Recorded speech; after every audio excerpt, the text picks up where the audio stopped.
光线可以吗？光线可以吧？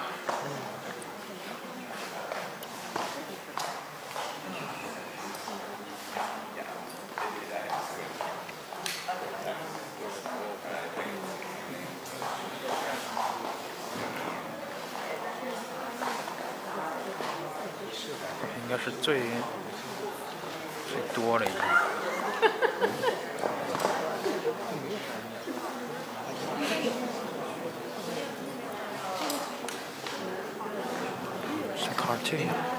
听讲座的朋友们可以把椅子，如果你想坐在凳子的话，可以搬得离他们近一点。我们要不太像那个学术研讨，就是它是一个轻松的氛围，大家可以离他们近一点。全部挡住了。其实你看他坐在这边，你们坐在旁边听也不礼貌吧？你们搬过来。这个 logo 不要了。他们近一点。我觉得他们觉得可以了吗？就是那个 logo 没了，没事就这样。然后再往上切，然后这边是可以稍微让它退一点。是，主要是这个。但是构图不好啊，再往上构图不好。对，你要不再退一点，让他们左边的位置往外一点。主要是这个。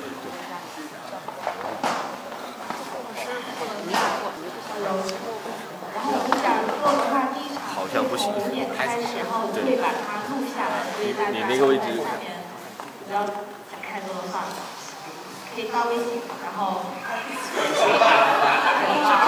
这样，也是大家把手机想好去吸。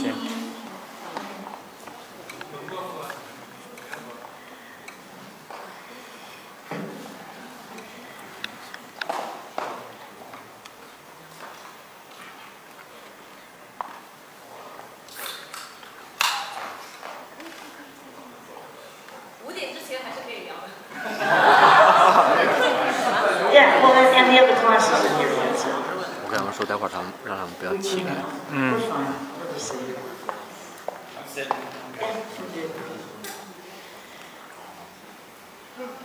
How's the weekend going? Good. 现在能拍照。这个现在已经在录了。对，已经在录了。 He's been here before. You're the first time. 拍一张带背景。 Yes, this is my first time in China. 有其他相机吗？ He was 其他 here 相机，他要拍照。 a long time ago. It's like what? Beijing in maybe like 2006, 7, 8. Okay. I think none of us from Beijing have met you. We're all newcomer here. It wasn't Balboa either, was It it? was like 13 or 15 years ago. So, yeah. All of you were very young. Do you remember who invited you? LaRue. Yeah.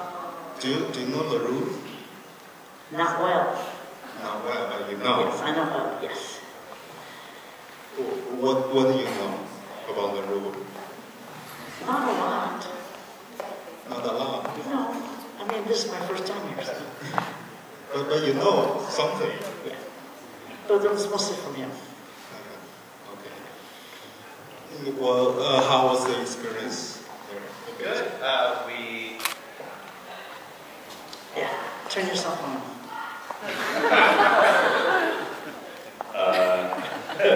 It's kind of a combo trip, so I believe You and Carla, right? we went from Seoul then to Beijing because the Beijing scene was still very small, like pretty small, so it's to hire like American instructors with plane tickets and with everything else when it's a smaller scene. So to put this out there for all of you, like to get people from the other side of the world to come out to an event. It costs and do a things lot of like money. this. So much money. Like it's a big financial not only risk, but like it's a lot. So swoon dancers don't have a lot of money. Like we're not rich. And if you're rich, well done. But we're, you know, our swing dance community, you know, like we've got people in university, we've got, you know, there's all sorts of, but we're not, tend to be, well, so it's a risk. So, you know, something like that when it was, so my first time in China, when you do something like that, you don't know if you'll ever be back, right? So it's a smaller scene, you know, like, well, this is one-time possibility. So of course we did the combo trip, we came out, and they couldn't afford much. But, you know, you're trying to help the scene grow, trying to help it foster, and it's like, you know, I get to be somewhere new in the world, get to see somewhere new, get to meet new people. So getting to be able to like come out and like meet the dance scene, but also get to see some wonderful places and to experience a different place is really cool. And that's the one thing that as us being able to travel around the world, we may still be poor, but we've gotten to see so much of the world. We'd never be able to afford to do it. No. And the only way we can get there is through teaching, but like, it's so cool to see new parts of the world. And it's also really interesting to see different dance scenes, because a lot of, like every country, every place in the world has its own cultural history, has its own flavor. Its own flavor, like France is very France. You know, the people in England are very English, you know. But it creates a different vibe, a different atmosphere, and it's cool to experience that. It's cool to like see how they bring that into the dance and get to experience like how they approach all of it. It's super cool. I love it. Yeah. Cool. Sorry, I'm talking so that we can connect with it. 我们的摄像机已经打开录制了，是吗？好吧，那我们现在就可以正式开始了，好吧？So we officially start now. Okay. Okay. 我们今天做的这个 lecture talk 是，其实大家平时跟那个老师们上课啊也很多，可能跟老师跳舞也很多，然后也看老师表演，但是我们这个 lecture talk 还是很特别，大家可以从各个角度来了解一下老师们的各种喜好、他们的性格、他们对这个舞蹈的各种认识，所以这个 lecture talk 特别 valuable。然后我们这次呢，请到了 Sylvia Sachs and Nick Williams， 特别重量级的老师从美国来，然后我们这次的访谈应该基本上都是英文。没有中文翻译因为我们时间有限，然后我们的内容应该主要全都是以Balboa为主，可能不会涉及特别多的内地或者别的这样。我先用中文给大家稍微介绍一下两位老师。I will speak in Chinese and introduce you一下。Sylvia Sachs 是这个摇摆舞界特别知名的一个老师，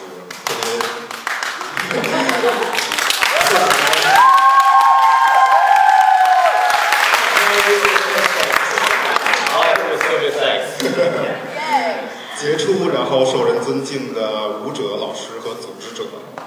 他是从1966年开始就跳摇摆舞，然后1970年就已经开始参加比赛啊这些，然后包括应该是1979年就已经开始授课了，摇摆舞授课，然后Sylvia 的 Balboa 应该是从1984年开始学习，跟 Maxidorf 学习，他也曾经跟其他的一些 old timer 的老舞者学习过各种 Balboa 和林迪厅，包括Frankie Manning、Dean Collins、Maxidorf 等老师，然后他也获得过这个叫什么摇摆舞名人堂 Swing Dance Hall of Fame 的终身成就奖。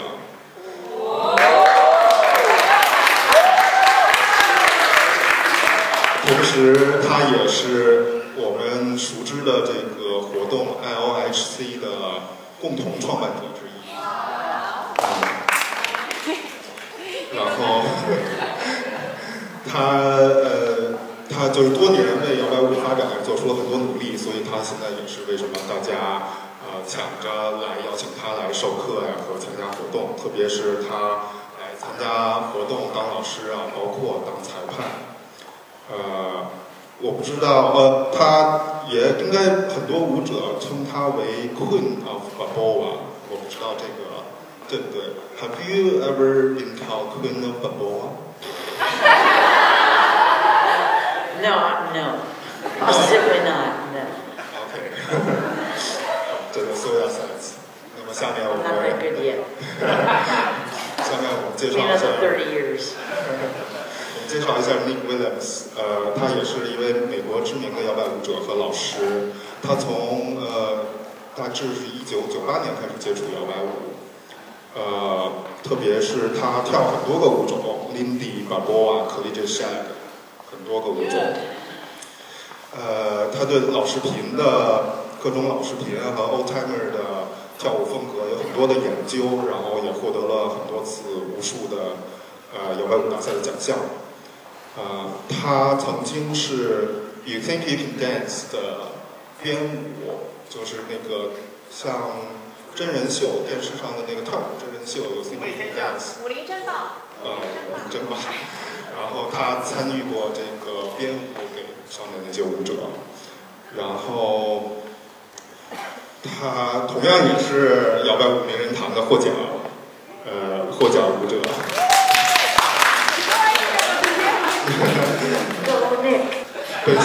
本身他在大学里面的专业好像应该是戏剧专业，所以他对那种老视频的那种歌舞也很有感情，特别是我们知道他好像复刻了《Singing in the Rain》的片段，对，然后我们大家如果之前听过的 Track Podcast 或者一些别的访谈的话，大家都知道他对健身和健康饮食有非常好的研究。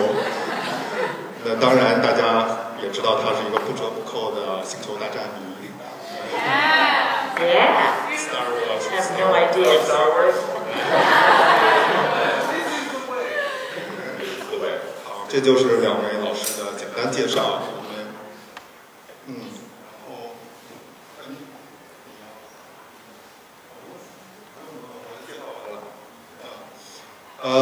所以我们中文介绍完了，然后我们接下来就用英文跟大家介绍。好吧 So we will start in English. That was the Chinese part. It's kind of fun to pretend what you're saying. Okay. So both of you, I think, you're not start with the Balboa. You'll start with the other dances. Yeah, it started with like East Coast swing a long time ago. I started doing that poorly in 1965. And I just, I don't know, it was like triple, rock step, and that's all I knew. And then my original dance partner and I were at like a teenage dance. And it was run by a DJ who had a TV show. His name was, well, you're not going to know what you're saying. He was a DJ who had a TV show, and he was running the dance, and we're there going,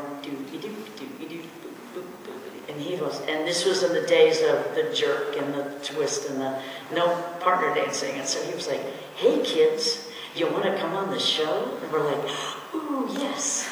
And I thought at 14, I'm going on, the name of the show is called Shebang.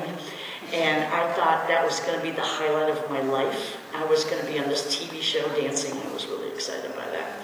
And so after we were on this TV show, he said, "Hey, you can come on anytime. Kind of be regulars." We didn't go very often because there was still 2 hours from my house. But so we started watching old movies on television, because this is before VCRs or before YouTube or before any kind of recording thing. So we watched old movies at 2 o'clock or 3 o'clock in the morning, hoping to see some kind of dancing and then try to copy it. And it was, we didn't do a very good job with any of that, but that's the best we had. So that's kind of what I was doing early on. So it was like before you really study Balboa, no. it was like Nothing. It was just watching TV. Almost more than 10 years of dancing already. Way more, yeah. Way more, yeah. Yeah, I didn't meet Dean Collins until 1980. Mm-hmm. And this was at 65. Yeah. So that's like 15 years of watching bad movies and not being very good. We thought we were fabulous. But if you watch House of Poppin' once, without slow-mo or anything, and then 8 months later you see it again, you go, oh, I didn't really get it the first time. So before 1984, you learned from Balboa from Well, in 1980 was when I met Dean Collins, Lindy Hop. And then he was friends with Maxie Dorf, and that's when I met. It's for 80, 81 is when I started in Southern California, old-timers, whether they were Balboa, Swing, Lindy, whatever. So you have seen Balboa? I had seen Balboa. I didn't know what it was. The first time I saw Balboa was in the 60s. My old dance partner and I went to this big ballroom in Los Angeles. My mom drove us because we were young. And I saw people doing Lindy Hop, and I saw people doing this dance there. And I wasn't sure what it was, but I thought, well, it's kind of cool. It's kind of odd, but it's kind of cool. But I didn't know what it was. So before Maxie Dorf, you didn't learn much? No. I didn't learn anything about Balboa until I met Dean Collins. Not that he taught me, but I was around the people who were doing Balboa, because in those days, all the Balboa dancers, the swing dancers, and the Lindy Hoppers were all in the same group at that point. It wasn't just Balboa or just Lindy. There was such a small scene, and there was the old timers that everybody went to the same dance, so I could see everybody at the same time. So that's when I met, Maxie and Willie and Dean and Jack and Annie and blah, blah, blah, blah. Okay. So Nick, before you're really learning Balboa, what was the time? I started a little over 25 years ago. It was, talk about the swing craze. The revival? The revival. At least in the United States. I was at the kind of early part of that. And I started off with like a class that had like half East Coast swing, half Lindy Hop. So you're very confused by the end. Like what? And his partner was, or not his partner, but his friend Jonathan Stout was with him. Oh, yeah. The musician. Jonathan Stout, I don't know the musician name. He and I went to college together. So they learned swing I met him about 9 or 10 months into dancing. We were both very newer beginners, newer dancers. So we kind of grew up in the dance scene together. We would go out dancing together, through college, and he would bring his guitar and play the parking lot. He played a lot of tango, Reinhardt stuff. But yeah, so I learned Lindy Hop first, basically, and then the next thing I learned was lead shag, because that was more popular at the time. So I became more of a collegiate shag dancer. I learned some Balboa probably a little over a year into my dancing, first year. It was very bad. It was 99. 99. It was Balboa. Oh, it was really bad. Looking back at some old videotapes, it was like you would feel very good about yourself. You would be like, I feel great about myself seeing that video. It was bad. Yeah, we were all bad. We, not Sylvia. Sylvia was already good. We, the new kids, were all terrible about Balboa and didn't know anything about Balboa. Nothing. We knew nothing about it. We were just kind of running around going, there's a hole. It was really bad. So it was much better to lead the shag. And then as time went on, we started to get more videotapes. So we had original dancers there, but we didn't really understand them yet. Once we started to get the videotapes, we're like, oh, Balboa. And so that became more interesting. Okay. What's your feeling or experience learning with him at the beginning? Well, I was really excited to learn this, and I thought it was going to be this really cool fast dance. And he put on this really, really slow piece of music, and I was like, I thought it was fast. He goes, well, if you can't do it slow, you're just going to do bullshit fast. So I was like, you gotta learn it slow. It took me about 8 or 9 months of doing the basic before he showed me something else, because I wasn't doing the basic right. I mean, I was going quick, quick, slow, now what? He's like, no. You really had to have the feeling and stuff like that. So it took me a while to kind of be able to get it. But once I started to get the feeling of Balboa, then I was fine. But the basic you're talking about, like the downhill basic or uphill basic? Yes. Both of them? Correct. It's quick, quick, slow. And so you can kind of go, Maxie mostly did uphill basic, but he also did downhill basic when he wanted to do that. And it was confusing for me at first because I think, am I supposed to hold? Am I supposed to step? Which one is it supposed to be? And then when I figured out that it didn't matter, it was a slow, then I started to understand the dance more. Is that already, the Maxi already divided into pure ball basic or ball swing basic? Yes, both. You already have the terms? When? When you started? No, there was no terms. There was the basic. He would just kind of go, do this, but he wouldn't say those words. He would say, do this, and I was. When do you figure out it's for like? Okay, most of the names, a lot of the terms we all made them up, and the only term that they had, that Maxie and Willie had in common was out and in. They would say out and in, there's the key to all of bell swing, that out and in. They would say those words. Everything else was, they would just kind of go, do the thing. And they go one, he goes, like come around and do the thing. Balboa was the term for the shuffle. Yeah. And so, I mean, the term come around came because Max would say, like, just come around and do what I just showed you. Just come around and do what I showed you. I said, okay, it's called the come around, okay? If I knew I was making up words and names, I would have been better at it. So I apologize for all the bad Balboa names. So, uphold and downhill, I don't call it uphold and downhill. I used to call it gather and walk. The gather basic and the walking basic. But that was just how I thought about it. Other people named it uphold and downhill. Gather and walk is like collect and step. Yes. Yeah. Right. So, because for me, is this an uphold or a downhold? Yes. Depends on what foot you're talking about. So, uphold and downhold didn't really mean anything to me, but it meant something to other people. And the usefulness of names is so that you can understand what you're talking about.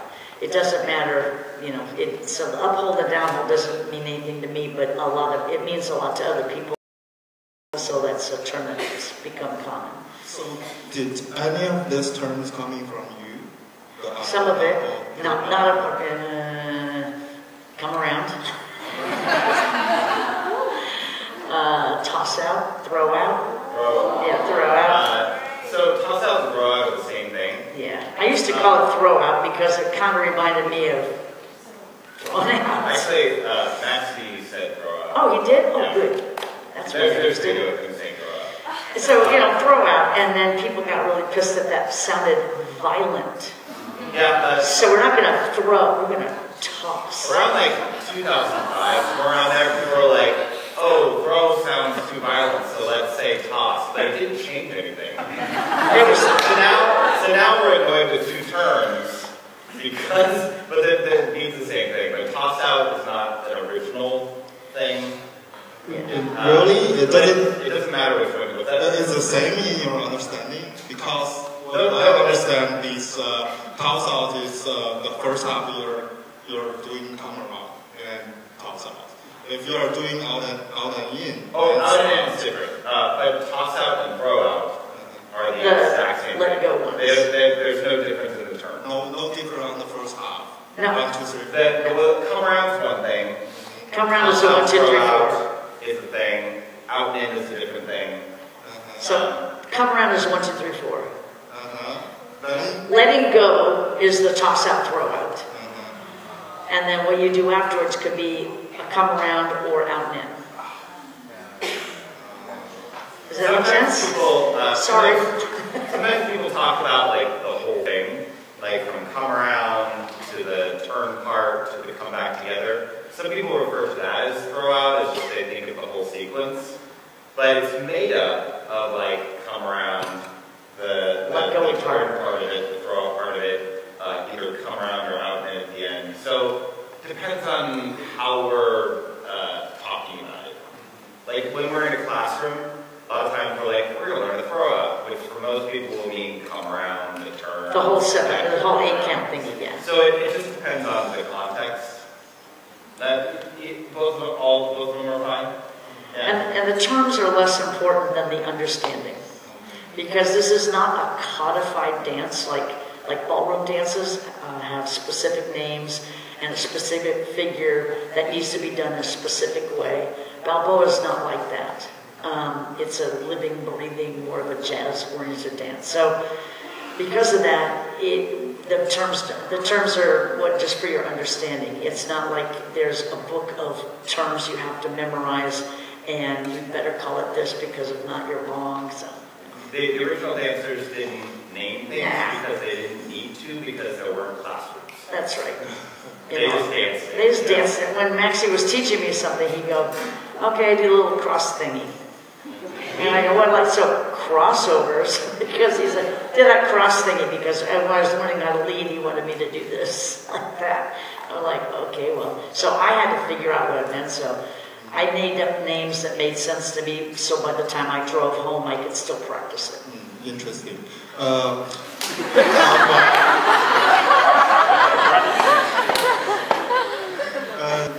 I think most of us have seen the video camera capture that you are learning from in the basement. Yeah, that was in Dean Collins' basement. Ooh. And the floor was laid down by Willie Dissetto. Why do you still having class in Dean's house?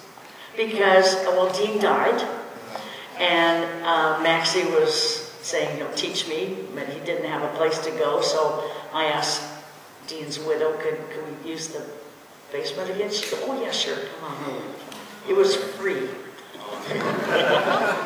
That's why, because Maxie didn't have a space to do this at this point. So that was the way you were having this private lessons? Yeah, because I was taking privates with Dean, and then after Dean died, I was taking privates with Maxie. So how do you decide when you're gonna the camera recording?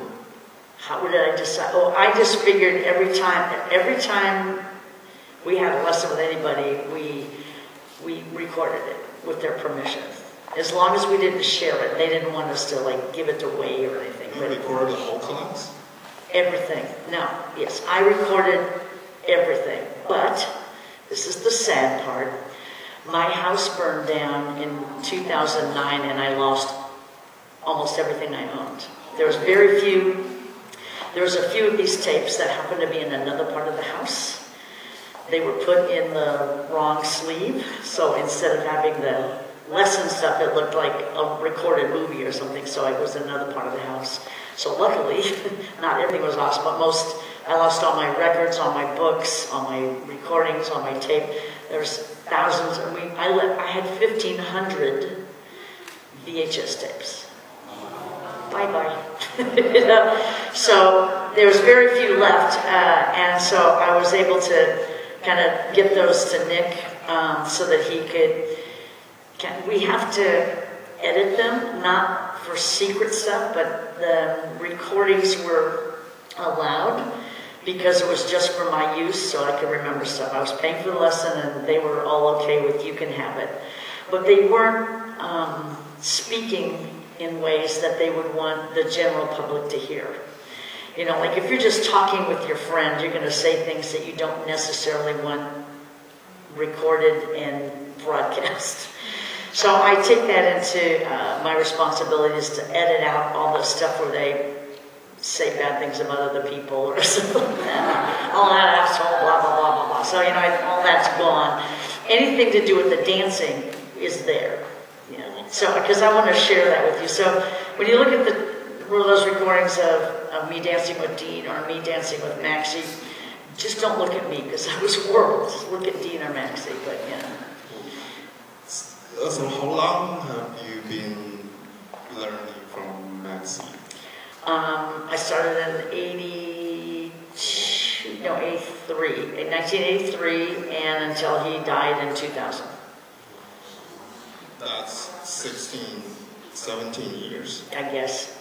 Through all this time, you have been constantly. I wasn't always taking lessons from him, but when he would we would dance together, and if he had any teaching, he would use me. Yes. So it was like how many years of pure learning, or how until when you? For Maxie, pure learning. I mean, I was just taking lessons from him. Would be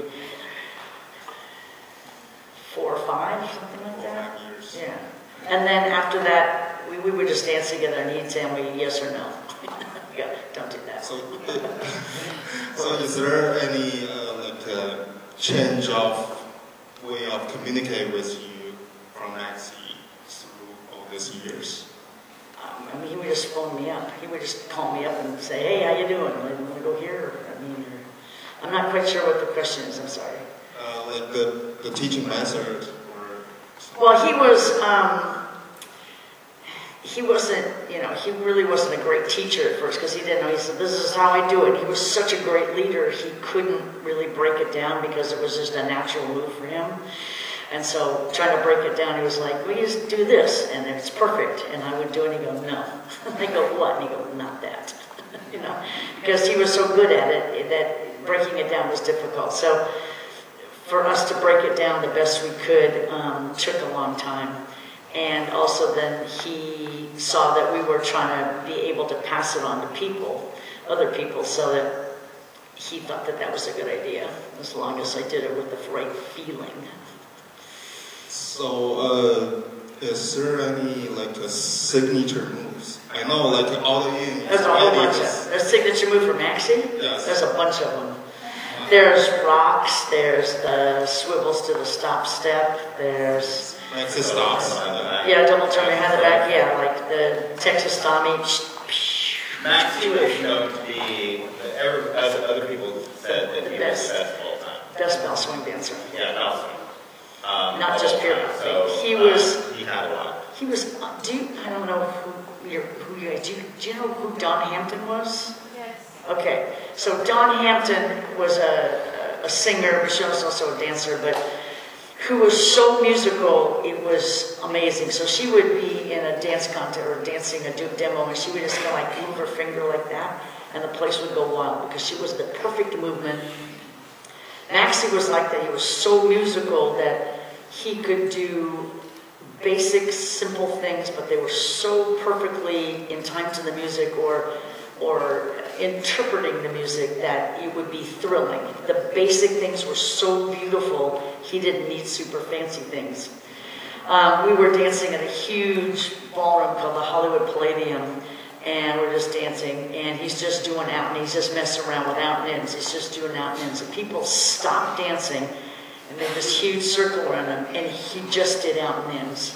So, I mean, that's, so even just out and ins could be a signature move for Maxie, because he was, as he said, the best of the best of the best of the best.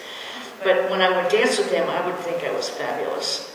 I'd think, I'm a princess, I'm really good. And then I would dance with someone else and go, oh no, he's just a brilliant leader. He can make a chair look good, so, yeah. So, Nick, have you ever met Maxie face to face? Yeah, a couple times. So, first time I met Maxie was at California Swing and Balboa Championship. They only had a few. This was before Cal House.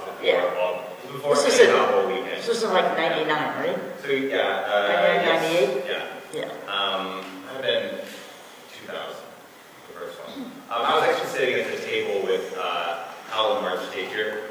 I was sitting with them watching, I knew them before. And Maxie was judging along with Ben Archer and somebody else. That was the first time I met Maxie. The second time was he was teaching at a weekend, like a big event weekend with Sylvia. And they had a beginning Balboa class at like 9 a.m. on Sunday. And I after Maxie. So I also got to talk to him a bit there, but like, shortly after he passed away. That was Maxie with Sylvia. Yep. And they even like did like the teacher demo. He was in a wheelchair at that time. That was 2000. The last. Yeah, we were in Las Vegas. He had just gotten out of the hospital. He had diabetes and he needed a kidney transplant. Anyway, he was in a wheelchair and they wanted us to do the teacher demo. There's all these other teachers too. I think this is online. I think that's online someplace. And he kind of got out of the wheelchair and we did a little bit of do-do-do, really slow, and sat down. I thought this was great. And then they played the faster song, kind of the all skate for all the teachers, and he got out of the chair and said, "Come on!" I'm like, "Oh, okay." And it was great, but he died like, I don't know, 4 or 5 days later, so. 4 or 5 days later, after the dance. Yeah, it wasn't, I didn't kill him, it was. I want to be clear. It's not like, well, I killed Maxie, no. He was just that sick. Sit Lord Master Apprentice thing. No, I kind of knew that was the last time I would dance with him. So after we did the dance and then we talked for a little bit, and then he wanted ice cream, so he went out to get ice cream, and I just went to another room and cried because I went, and it was the last time. So. But he was really a great dancer, and I just can't describe. It's like trying to describe a flavor or a feeling that you've had that nobody else has had. You can't really say it, you can't give anybody else that experience other than he was such a brilliant leader and such a master at momentum and management of movement that he could make anybody do these really beautiful things. And that's what I hope that we all can aspire to, is that we can keep working so that we can really be masterful in our movement, not just a composite of 75 steps or 75 moves. So, yeah. That's, I don't know, 20 years is this feeling about the dance. It's not just because of Maxie, but because of Edna Inez and Willie and all the other old-timers that taught me. Really said what it looks like is, but what it feels like is what was important to them. And that's why we approach our teaching with talking about more of the movement and the management of movement, not specific figures. So how do you define or how do you describe what's the influence of Maxie Dorf to the overall Balboa development? It's compared to like Frankie Manning, right. to Well, I mean, Frankie was really good at what he did, but Frankie was one of many great dancers, and for me anyway. I mean, I like George Lloyd, I like Al Minns. I mean, there's so many more, Dean Collins. I mean, there's lots of different style. I mean, Maxie was kind of above everybody for me. Yeah, Maxie, the way we dance style swing, Maxie is the main source and influence of that, because it was the best. He's not the only influence, but quite honestly, you look at everybody, and when you compare, you're like, okay, that's if you're in a room and you watch all the old-timers dancing, everybody was great, but Maxie was different. He was like extra great. Yeah. For Balboa, pure Balboa, in the early, like 25 years ago, 20 years ago, early days, Maxie was a bigger influence. No less now. A lot less now. Now it's kind of a bit of a lot of things. For pure Balboa. For pure Balboa. For the shuffle. It's everything from like some original dancers to modern dancers. There's a lot of modern dancer influence now. Less original dancer influence now. So let's talk about some other old-timers that you got your paper that I gave you. There was names. What do you want to talk about? I danced with all of the pictures. I danced with all the pictures. Lita Jan follows, and then half of the other people down here. So, do you have any like fun story or signature move from whom we can talk? Like, let's talk about Willie. Willie, yeah. We all heard about this thing, but don't know what's this. He was awesome. What Willie was really good at was kind of breaking things down for the way he did it. What Willie was really good at was Well, I think Willie's signature move was the little lock, right? Yeah, there's a lot. I mean, yeah, his little slide thingy. Yeah. He had a way of like moving across the floor doing it. Yeah. Nobody's been able to really duplicate it. So when I would be dancing with him, both Dean and Willie would go lock, and he would just hold on to me, and it just meant, it was like, don't do anything now, I'm going to be flashy, just hold me up, you know. Willie had out and Willie. Oh, standing up? Yeah. Willie, when he was learning, was from Los Angeles. So Los Angeles was swing, bow swing. Orange County, which was south. More southern, was Balboa. Some of the LA dancers learned some Balboa basics, but they were mostly swing. This would be like early 30s. Willie would travel down to Orange County a lot to learn more Balboa. So a lot of his pure Balboa was very influenced by the original source. But his bow swing, he was very proud that it was different stylistically. This is So where Maxie had out in and had a little bit more of that openness to everything, you see that kind of like flowing aspect. Willie's was much more narrow as far as stylistically, which today's standards doesn't give a lot for followers, but lead and follow is different for the original dancers of it. But he had more of this kind of like out and in that kind of kept going back to the middle. And he had a twisting footed kind of style that is very difficult to make look good. Yeah. But really was able to he looked fabulous. We kind of looked like we've got twitchy. It was not a thing that everybody, it was only a thing Maxie, Willie. Really did. It was, Nobody else has a twisting footed style, really, and that was kind of his niche that he had, and it's super cool. And dancing with Willie was great, don't get me wrong, it was fabulous, but I had way less opportunity to do stuff other than just footwork and pure bell. So pure bell I could do footwork, but when we were doing bell swing, I had that particular style gave the follower less room. Yeah. It was funny about Maxie and Willie is that stylistically they look opposite. They were pretty much the same. But they have more similarities between each other than anybody else. Yeah. Other than the way they did things, like throwouts. We think of throwouts today as just kind of a basic thing. Throwouts weren't nearly as common as we think they were. There were very few people that actually really did them. Both Willie and Maxie were two of them that did them, and there was so much similarity between that, even though they looked different, which is really interesting. And the reason why I think they're so prevalent now is because we came from Lindy Hop and sort of Balboa swinging. And the term out and in, we use because both Willie and Maxie said it. They used it as a description to what they did, and that it was a part of that. So because the two of them were using this terminology, we're like, let's use that terminology, because it just made sense. Yeah. We have a question. Is it question time or later? We will have a Q&A later. So we can move to the others. Hal and Marge.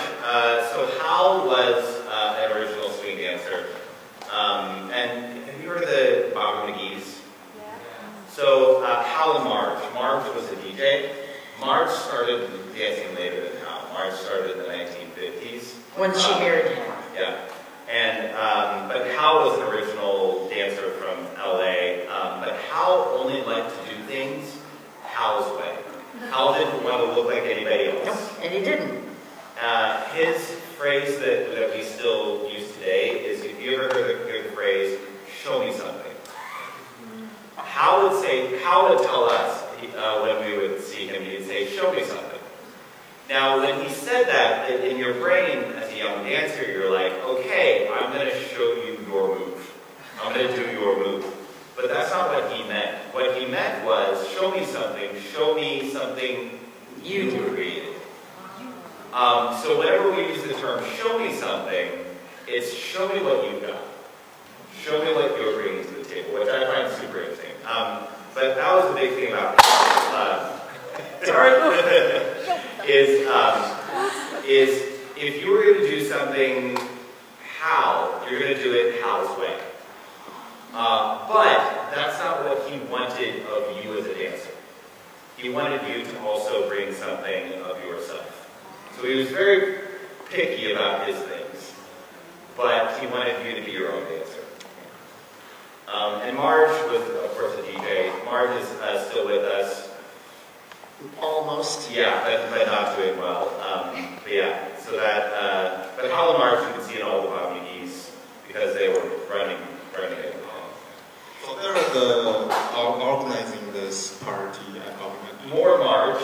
Marge was more in charge of that. Hal just loved it. It was like a weird little restaurant with a funny little dance floor, and nothing was going on much on Sundays, and the dancers wanted someplace to go because there wasn't any dances to go to.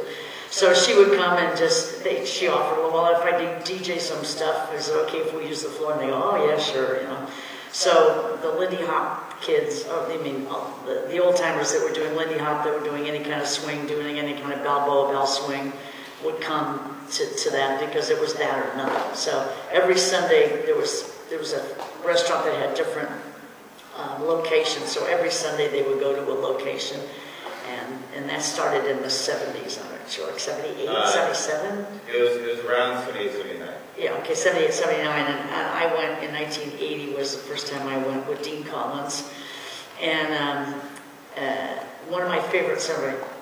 We got there, and about 2 songs into it, they said she played this song that happened to be my very favorite song at the time, Diminuendo and Crescendo in Blue, and it was their jam song because it's 14 minutes and 30 seconds long, and I was like, I am in the right place. This is my favorite song. These people are dancing to it. This is heaven for me. So then I went every single Sunday for 5 years. I did not miss one Sunday for 5 years because it was like 2 hours down, 2 hours back. But I was like, I know these people aren't going to be here. I'm going to try to suck up as much of this as I can because it was fun. Yeah. And you're learning their steps, looking at the mirrors on the side, right? No, mostly I would just try to follow them well enough that they would dance with me. Okay. I wasn't trying to like be flashy. I was trying to be a good enough follow that they would want to dance with me, because then if I was dancing with them, I could feel it and see it and have a front row seat versus sitting over here. So yeah, my goal was to be not piss them off. Bob McGee's was still going when I started, yeah. So I had about 10 years or so of Bob McGee's before it died. They stopped doing it. Yeah, but that was, it's like his generation were more looking at the mirror and trying to figure it out. I was just there by myself, just trying to be good enough to dance with them. They were actually trying to get fancy. Well, the thing that we had is that we had the videotapes of the time Sylvia was at Bob McGee, so we got to actually watch the videotapes and then try things out. Yeah. All that Bobby McGee footage that you see online, maybe on YouTube or wherever you see it, I'm there. I'm not in it, except for 1 or 2, but I'm there. Yeah. Because I go, I remember that day. I remember that. I remember when that person wore those pants. So how about the others? Do you have any story? Oh, so many. Yeah. Dean Raftery is the next one on this list. Dean Raftery was a pure Balboa dancer. Yep. Great. Not a bell swing. Pure Balboa. Did learn Lindy though. So just because you're one dancer doesn't mean a lot of this house swing dancers eventually learned Lindy. Maxie did Lindy.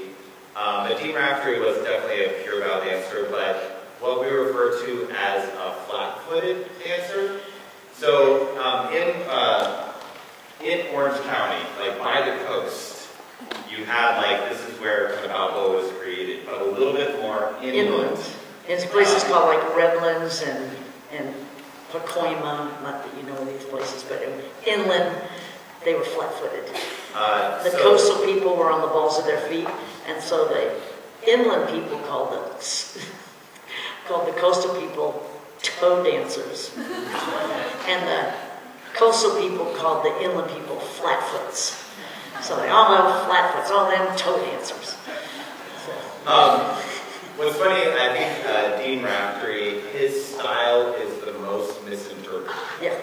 Of all pure ballet dancers. Well, it's because he was one of the last of the pure ballet dancers to be influenced, because he lived until he was in his 90s, so he was around much longer than most of the other pure ballet dancers had disappeared earlier, or stopped dancing earlier. Yeah, but also some teachers earlier on made up some stuff, but tried to use Dean Raftery's name for a lot of the stuff, so then people thought it was Dean when that's not actually how Dean danced. But, so it's amazing. Dean's amazing. He and his wife Nancy were like great, and he only danced with her. When I was still around, hanging around those people, I mean, I'd see him dance, but he only danced with his wife. He would never dance socially with anybody else. And then his wife died, and so I got this phone call and said, well, you know, his wife died, so you got to come dance with this guy. Right here I go. Dean's awesome. He was an amazing guy. Super nice, but no, but he worked on the railroad. I mean, he was a worker. He was a railway man. Yeah. But I'm sorry to use some language, but he gave me so much shit. Is that so? Because every time he saw me, it was in contests. Like, he saw me locally, but like it was in jam circles or contests or stuff like that. But he would just give me crap about, like, he wouldn't give me an easy time. Like, he would always, like, poke at me, like, you know, like, razz me, in, like, a very, like, friendly kind of way. But, so, like, you know, like, he would teach class and I would come in and, like, and he would, like, give me crap, like, as we're starting class. But it was a lot of fun, but he did not give approval easily. Yep. Like he was not gonna, he didn't speak poorly of people in public. He would not easily give his opinion, but he would not give, like, his stamp of approval very easily. I remember one time it was an atomic ballroom, he was sitting there, and I happened to be just social dancing, but I happened to be just pure at the time, not just dancing. But he saw that, because he rarely saw me, like, just dance. And then he was like, come here, he's like, do the such and such. And the thing is, he started to name things that, like, I had no idea what it meant, because, like... Do the curly Q! I, you know, watched videos and everything, but, like there weren't official names to these things, so I had to, like, in my brain, try to think back to how he did things, or what the moves he did, and guess which one he was talking about. So, like, there's this little slide that he did in ballet, a little, like, kind of circly thing that was like a flash move. And so that was what I guessed that he was talking about. And, like, he was like, I did it, he was like, and I was like, I guess right. when original dancers, when you did something right, you don't hear it. When you did something wrong, you hear no. When you hear something right, when they don't say anything, you're like, passed. Did it. Nailed it. Yeah. How was the same way? Like, if you did something, I was at Dominique's one time, trying to get, like, the karate chop move. They didn't call it that, but it was that move. I would do it, he would do it, and then I would try it, and he would say, no. He would do it, I would do it, so no. In my brain, I'm kind of like, I'm doing these. And then after several tries, I realized his timing was more delayed than mine. I was too even with things, and he had more of a delayed and shoot to it. And then I finally did it. He was like, and then that moment, if you know Jeremy off, with another Balboa, at that moment Jeremy came over, and then he tried it, and it went back to no. It's the same problem. Of course, Jeremy got the rule as well, but, like, it was the same process. It was like, trying to learn from old timers wasn't like a magic thing. There was a lot of, like, trying to figure out a code. Like, you have to go back home and decipher it and figure it out.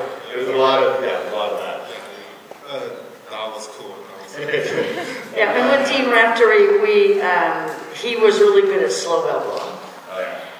He was the inspiration of slow Balboa, right? Kind of. He can be. I mean, he's one of the main ones these days. Yeah, but I mean, other people did slow Balboa too. But anyway, because back in the day, you would not dance 200 beats a minute all night long. You know, the band wouldn't play that. The band would play slow music, and so when you were a bal dancer, you would just do slow Balboa.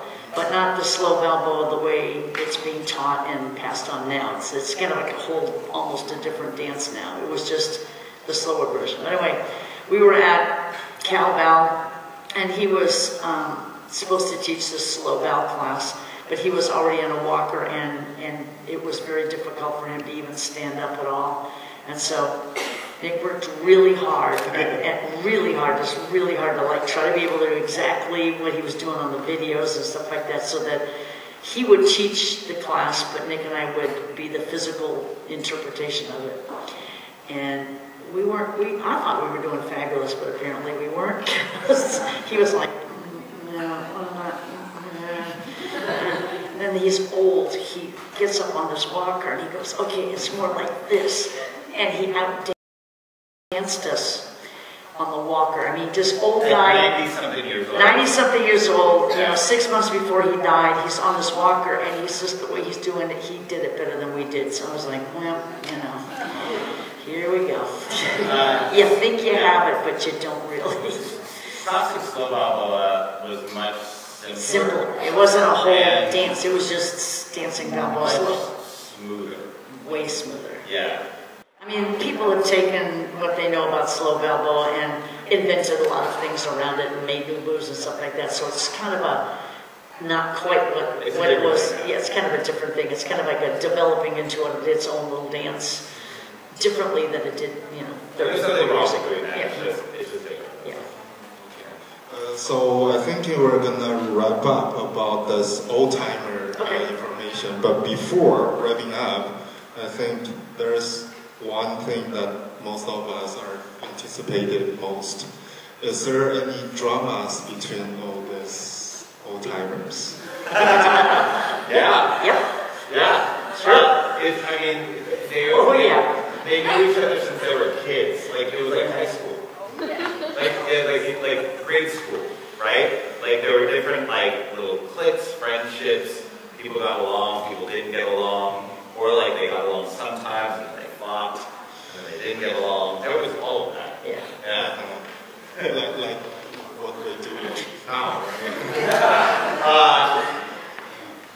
Yeah, I mean, you know, sort of like, yeah, if somebody had a night, you know, like maybe, you know, like, so there's Bobby McGee's, which is a Sunday thing, you know, and then somebody else, someplace else had something on a Saturday, then the Saturday thing would be better than the Sunday thing would be better than the Saturday, or if you went to the Saturday thing, you can't come to the Sunday thing, and if you were to the Sunday thing, you can't go to the Saturday thing. And then, this was a long time ago, there was Dean Collins and a DJ who was also running stuff called Kenny Wetzel. Were friends and then hated each other, and they were friends and then hated each other. So they would write these letters, typed, single space, both sides of the paper, and then get them mimeographed, which is before like Xeroxing had to happen. Anyway. And I would get these letters. They would send them to all their friends, you know, so like, this soul called Lindy Hopper, blah, blah, blah, blah, blah, blah, blah. Or this guy who thinks he's a DJ, blah, blah, blah, blah. And it would just be spewing crap. I mean, just, you know, he's a big blah, blah, blah, blah, blah. I mean, it was a big deal. Did you have one of those? I mean, because mine burnt up. I kept all these because I thought this is going to be great. This is going to be great. I had this whole file full of this, like, stuff about I'm a historian, until I went, oh, well, now it's ashes, but yeah. Yeah, keep in mind, like, a lot of the original dancers, they literally started when they were kids. Yeah, they started at, you know, 10, 12, 13. So, you know, you're a bunch of kids, and you're out dancing, and you're doing things, and then, like, some people got to drugs, and then some people, like, some people just went off and had families. Yeah. You know, afterwards. And some people were sleazy and some people were great. You know? Yeah. You could be a great dancer and not be a great person. It was a bit of everything, you know? Sometimes they could be great dancers, but not great people. Yeah. And vice versa. Sometimes they were both. Sometimes they were both great, you know, great people. Yeah. Yeah. Yeah, sorry, we can't send these specific, here's the dirt. That's some. But they were juvenile in the way that you might think of 12 and 13-year-olds. Yeah. Even though they were 50. Well, you look at there's a dance clip from a like little TV show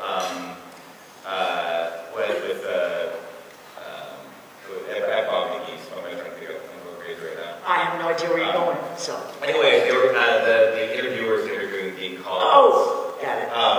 I do know it. But give me a second.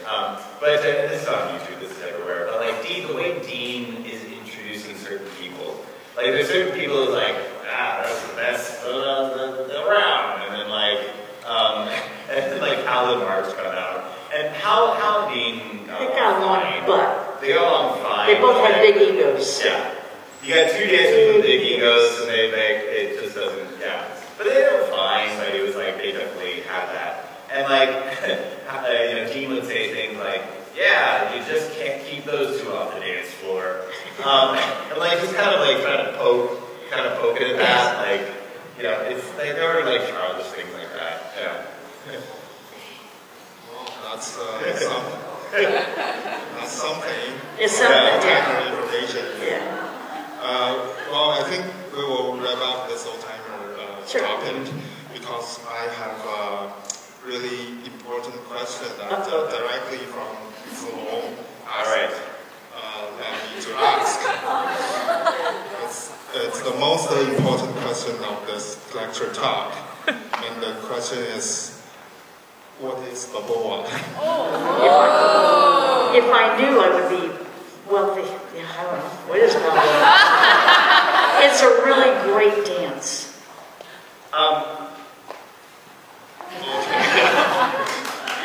Well, you mean define it? Define the dance? Your understanding or your standard. For me, it's a dance that is a swing dance, and it's done to swing music. It's a shuffle dance.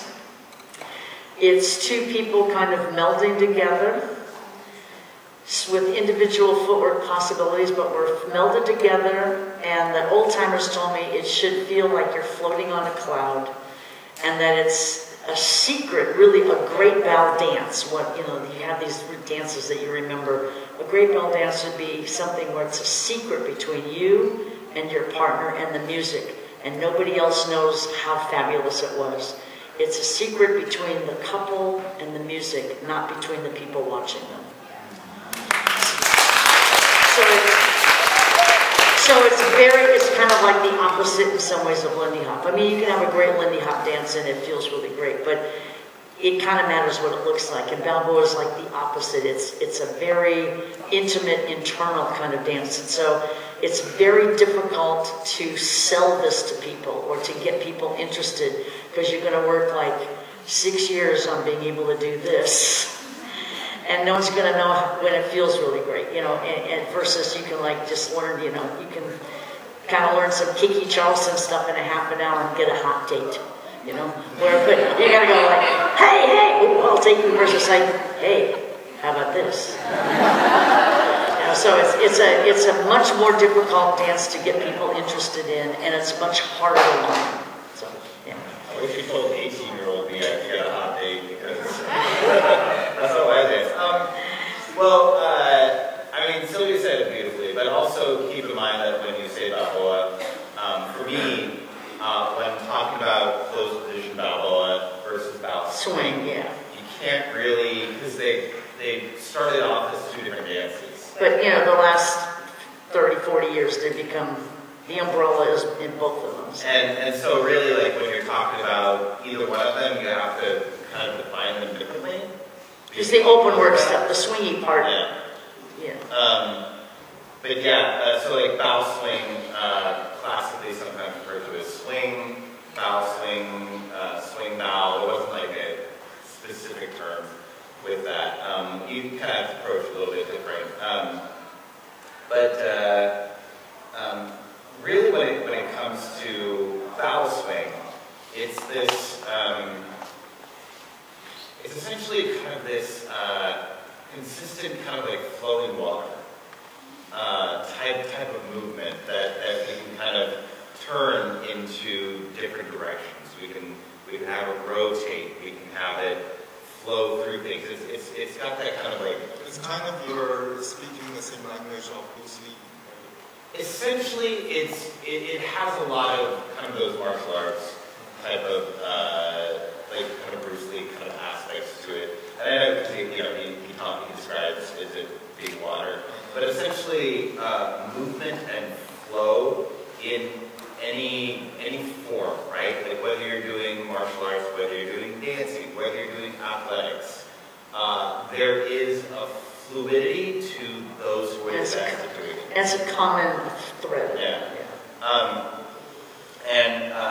The difference of Lindy Hop versus bow swing, which is where a lot of that confusion is. Lindy Hop is a dance where we're always moving away. We're always seeking that away. We're always moving with swing out. It's a movement we move away from each other. Where bow swing is always this kind of relaxing back in. Together. Everything has this back in together. Come together. And has that kind because of the pure bow dance is a together dance, so it's kind of coming back to that. Yeah, so that's kind of like how to think about the difference of those dynamics. And because this is not a codified dance, there's no official term for exactly what it should be. And as soon as you codify a dance and make it exactly this, you kill it. You need to have a range of okayness, so a long time ago, but anyway, I fight against codifying Lindy Hop or Balboa. I said, don't do that. There's ideas and focuses that we need to have, but if you say this is the way to do a swing out, then you're going to kill the dance, because there's many ways to do a great swing out. There's many ways to do a great throw out. There's many ways to do things. So we need to keep it alive that way and not just be a recreation of something. Talking about the variety and non-standard, but if I ask this question another way around, if you see dancers dancing on the dance floor, what do you see that they're doing that make it not Balboa? They're dancing to Balboa, but what you say that when I see something that I don't think is good Balboa, it's usually that it's got segments, it doesn't have the flow, and it doesn't have the elasticity if you're doing bow swing, it doesn't have that elastic and that flow feeling.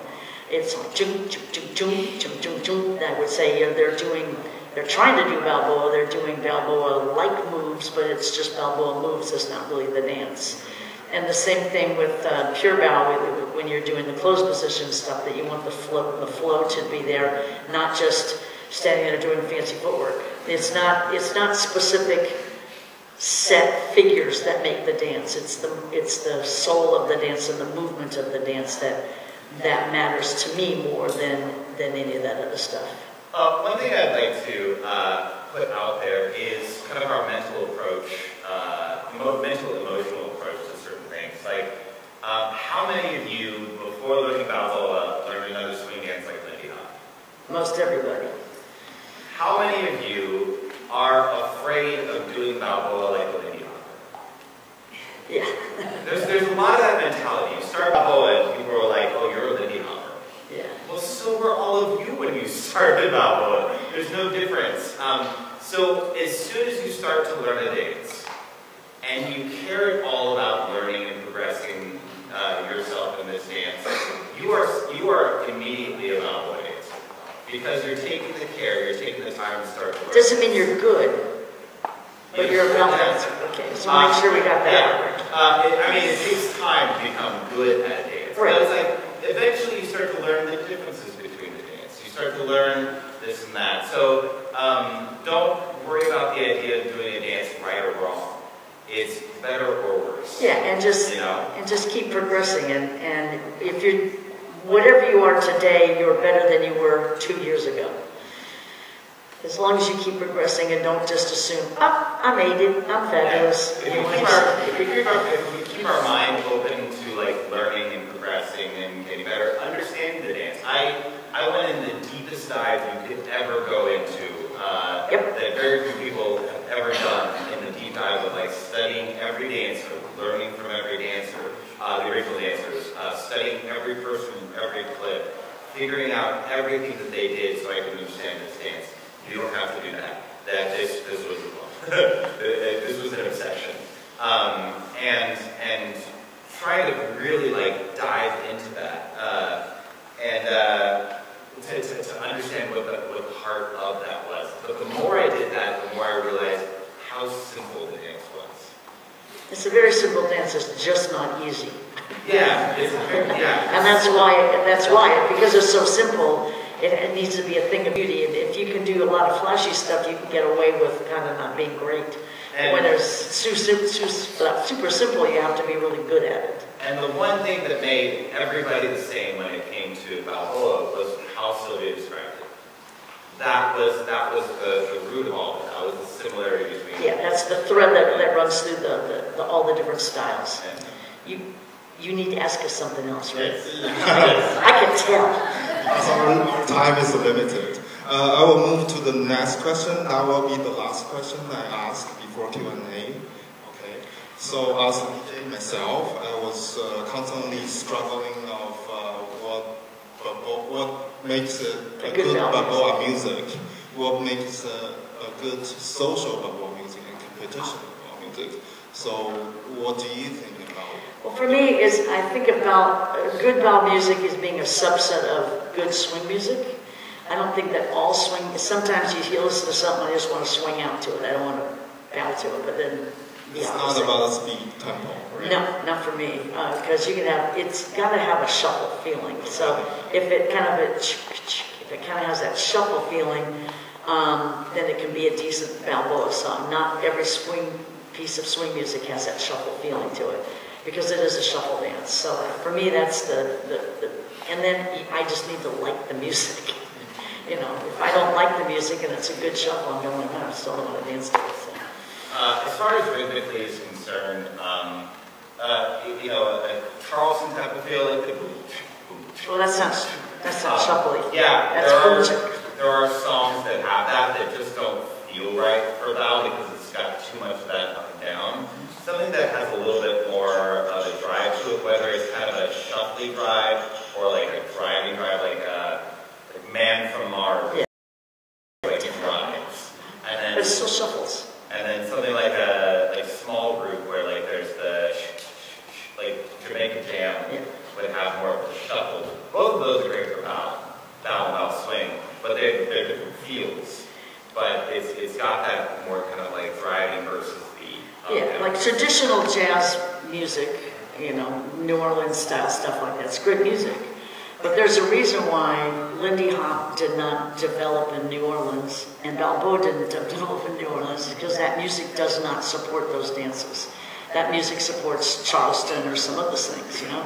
So it kind of, you have to pick, you know, like where did the dance develop, what music was going on there. That's probably, because the music comes first and the dance follows the music. It should not be the other way around. I will say though one thing, there is a very slight awkward tempo range. That it's too fast for slow bow. It's a little too slow for regular bow. And bow swing is a little, and that's about like 120, 130 BPM. It can be good for practicing in classrooms when you're doing slow repetition, but in social dancing you're like, there's this very like narrow window of slightly awkward, not impossible. Right. Just like people have a hard time dealing with that tempo range. Yeah, so if you're DJing, that would not be a great choice for just general public stuff. Yeah. If you're DJing and you see people like struggling a bit to stay on time, like that little, you found that range. But otherwise, you know, most everything is. Okay. That's good information for You know what I'm talking about. So we will go into the Q&A session.